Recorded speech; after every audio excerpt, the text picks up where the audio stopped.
The second quarter fundraising numbers for Canadian politics are out, and it is absolutely abysmal for Justin Trudeau. Now, you thought that the polling numbers were already bad for Justin Trudeau and the Liberals. They're like 7 to 10 points behind the Conservatives. That's not only meaning that the Conservatives are definitely going to win the most seats, but the Conservatives could even win a majority government with around 38-40% because the Liberals and the NDP are so divided up right now. But the fundraising numbers are even worse for Justin Trudeau simply because it's going to hamper his ability to actually put together a campaign. This is why everyone always mocks the NDP every time that there's a poll that comes out that shows that they're at 24% or whatever, and they think that they've really hit their stride. Well, maybe we'll be able to win, 50 seats this election. It's never going to happen because even if that 23% number is actually reflective of reality and there is that many Canadians out there who'd be willing to vote for the NDP, the problem for the NDP is that they always have like a fifth of the budget of the Conservatives and the Liberals going into a federal election. That means that they have very little money for their individual campaigns in each riding. That means they have far less lawn signs, they have far less volunteers, and they have a very big problem in driving out their vote on election day. So whenever they have those 20, 22, 23% numbers in the polls, they always end up with just 16 or 17% actually showing up and voting for them. And that's despite the NDP actually having usually a fairly wide appeal across the country in the sense it doesn't really matter which province you're in. The NDP is relatively familiar to you. Whereas the Liberals actually kind of have the opposite issue where the thing is the party is fairly popular in Canada in terms of seats, but in geographic territories, there's a lot of provinces that are borderline locked out of winning seats, and that's why they have to rely so heavily on the 905, Vancouver, Montreal, and a lot of the Atlantic provinces. But the Liberals are now sliding into the NDP's problem. The second quarter fundraising numbers are absolutely abysmal for them. I'll just flash them up on screen here. So the Conservatives were able to bring in $8 million in second quarter. The Liberals brought in about 3.2 million, and the NDP brought in 1.7 million. Now, if you notice there, the Liberals are actually closer to the fundraising numbers of the NDP than they are to the Conservatives. The Conservatives more than doubled the Liberals' fundraising numbers. The Conservatives raised $4.8 million more than the Liberals brought in the second quarter. And this has been going on for multiple quarters. This is not just a second quarter anomaly. Happened in the first quarter of 2023, happened in the last quarter of 2022, happened in the previous one. And especially during a leadership election, a party's almost destined to bring in more money than the Liberals. If you're the Conservatives, leadership election, you're going to out fundraise everyone just simply because it brings a lot of interest into the party. But even then, we're past the honeymoon period for Pierre Poilievre's leadership, and he's still absolutely wrecking or crushing the fundraising numbers. And now, the thing with the Liberals is that they never really need to fundraise more than the Conservatives to win an election, simply because, like I said before, they're very geographically concentrated for a party. They don't really need to compete too much in Alberta, Saskatchewan, Manitoba. They do a little bit of spending in the sort of Vancouver area of British Columbia, and then, again, like southern and central Ontario, the Maritimes, and then you have Montreal.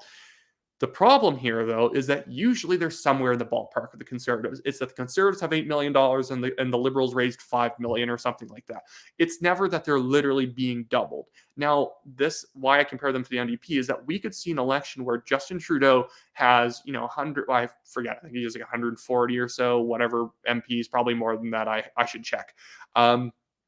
But he might have to pick and choose which incumbent Liberal to fund. He might not have enough money to fund all of their re-election campaigns, so he's going to have to get very serious on who he thinks can actually win their races. He might not think that George Chahal in Calgary can hold on to a seat, so he might just defund George Chahal and say, hey, George, go find your own money. The Liberal, Central Party is not giving you any more money. Justin Trudeau might have to even defund his own re-election campaign because he's obviously going to win, so he's just going to have a bare-bones skeleton crew out there in Papineau so that he can shovel his money around the sort of donut of the 905 in order to hold on to that area. And again, and I don't think that Justin Trudeau is even going to do that, in the sense that I don't think Justin Trudeau has the ego to admit that he sort of bankrupted his own party, and now they have to reorganize and be more fiscally conservative. The guy does not have a fiscally conservative bone in his body, so he's probably just going to run a very bloated national campaign that's going to take on a lot of debt,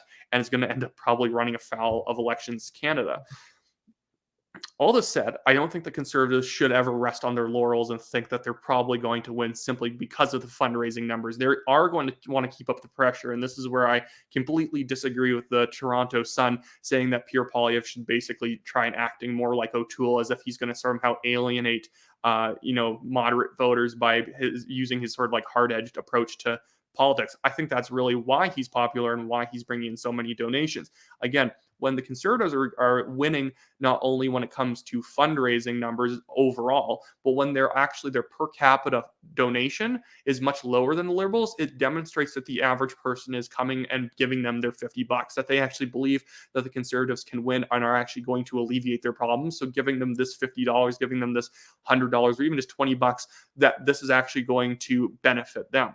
The Liberals are just basically down to their big donors because average Canadians do not actually have confidence that voting Liberal is going to affect their lives in a positive manner. So I think combined with the fact that the Conservatives are up by 10% and the Liberals are down so much in the fundraising, I think that you're going to see the election put off until 2025, and Justin Trudeau is going to throw everything at the wall to create a anti-conservative controversy to basically scaremonger among Canadians to donating to him, to funding his party, so he can maybe hold on to a minority government come 2025. Because I can guarantee you the Liberal benches are so weak right now, they could not replace Justin Trudeau. Neither does Justin Trudeau's ego allow him to be replaced. Well, anyways, thanks for watching this video, and I just want to quickly plug my legal fundraiser. I'm being sued by a Chinese billionaire. I've already paid $15,000 or more into defending myself. I'm probably going to win the case. At the same time, it is taking a chunk out of me, so if you could pitch in with $5, $20, or I don't know, being a crazy good person giving me $1,000. Just kidding. Don't actually give me that much money. I'm not that important. But if you can donate, that'd be fantastic, and I'll see you in my next video.